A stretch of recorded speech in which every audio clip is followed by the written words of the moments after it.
और अब बात मध्य प्रदेश की। मध्य प्रदेश विधानसभा के मानसून सत्र का आज दूसरा दिन है और राजनीतिक लिहाज से ये दिन बेहद अहम माना जा रहा है। सदन में आज प्रदेश सरकार के बहुप्रतीक्षित यूसीसी बिल पर चर्चा होगी और सरकार इसे सामाजिक समानता और न्याय की दिशा में ऐतिहासिक कदम बता रही है, जबकि विपक्ष पहले ही इस मुद्दे पर सरकार को घेरने के संकेत दे चुका है। अब ऐसे में विधानसभा में आज तीखी बहस, सवाल जवाब और राजनीतिक टकराव देखने को मिल सकता है। सिर्फ यूसीसी ही नहीं बल्कि प्रदेश से जुड़े कई जनहित और स्थानीय मुद्दों पर भी विपक्ष सरकार को कटघरे में खड़ा करने की तैयारी में है।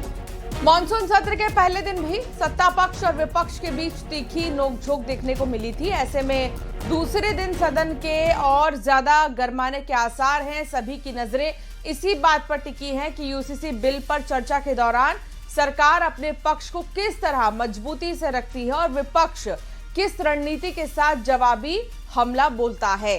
तो विधानसभा का दूसरा दिन राजनीतिक दृष्टि से काफी महत्वपूर्ण और हाई वोल्टेज रहने वाला है। यूसीसी पर आज आर पार होगा। काफी महत्वपूर्ण दिन है आज राजनीतिक लिहाज से और आज मानसून सत्र का दूसरा दिन है। वासु चौरे संवाददाता हमारे साथ जुड़ गए हैं। वासु, आज का दिन कितना खास रहने वाला है यूसीसी के लिहाज से?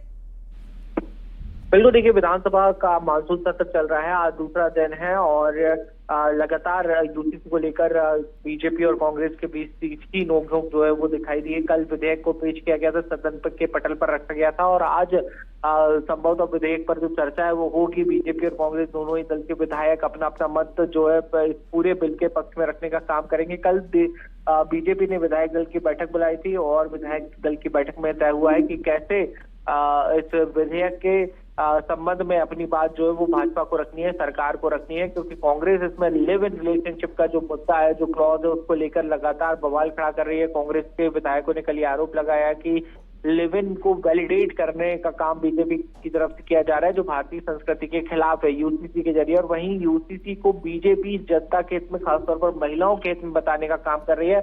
तो बहरहाल दोनों ही पक्ष जो है अपने अपने तरीके से विरोध करते हुए नजर आ रहे हैं। कल कांग्रेस के विधायक भी काले कपड़े पहनकर सदन में पहुंचे थे और आज भी कुछ इस तरीके से विरोध प्रदर्शन कर सकते हैं, सांकेतिक रूप से विरोध प्रदर्शन कर सकते हैं, लेकिन सरकार ने अपनी मंशा साफ जाहिर कर दी है कि इस विधेयक को पास कराया जाएगा और यूसीसी मध्य प्रदेश में लागू होगा। बिल्कुल, और यूसीसी को लेकर एक तो ये तो स्टैंड साफ है सरकार का कि चाहे कुछ भी हो जाए यूसीसी को लेकर तैयारी पूरी हो चुकी है और ड्राफ्ट भी इससे पहले तैयार हो ही चुका था। तो ये सत्र और भी ज्यादा खास रहने वाला है। दूसरी तरफ विपक्ष का हंगामा भी। बहुत शुक्रिया वासु, नजर बनाए रखिएगा। मुख्यमंत्री डॉक्टर मोहन यादव ने पुलिस व्यवस्था को लेकर जो है लगातार बातचीत शुरू की है और एक बड़ा ऐलान किया है।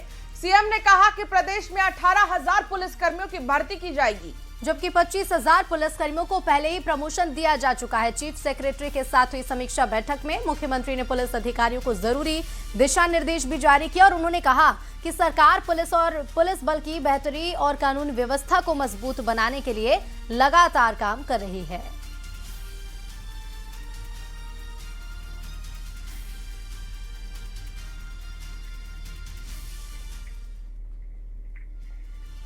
अमेरिकी स्ट्राइक के बीच ईरान ने दावा किया है कि उसने जवाबी कार्रवाई में बहरीन और कुवैत में मौजूद अमेरिकी सैन्य ठिकानों पर मिसाइल और ड्रोन से हमला कर भारी नुकसान पहुंचाया है। हालांकि अमेरिका ने इस दावे की पुष्टि नहीं की है और इसी बीच अमेरिकी विदेश मंत्री मार्को रूबियो ने कहा कि अमेरिका अब भी बातचीत के जरिए समाधान चाहता है और कूटनीति के रास्ते खुले हुए हैं। तो वहीं ईरान ने भी ये बातचीत के लिए तैयार होने की बात कही है, लेकिन जब तक उस पर हमले जारी रहेंगे तब तक वो अपनी जवाबी सैन्य कार्रवाई भी जारी रखेगा।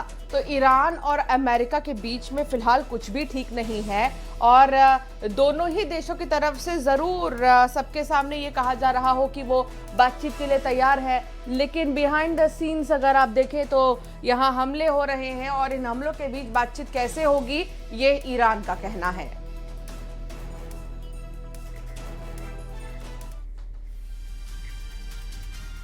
और मैहर से इस वक्त की बड़ी खबर है। नेशनल हाईवे 30 पर भीषण सड़क हादसा हुआ है। रीवा से नागपुर जा रही यात्री बस अमरपाटन के पड़हा के पास हादसे का शिकार हो गई है। बताया जा रहा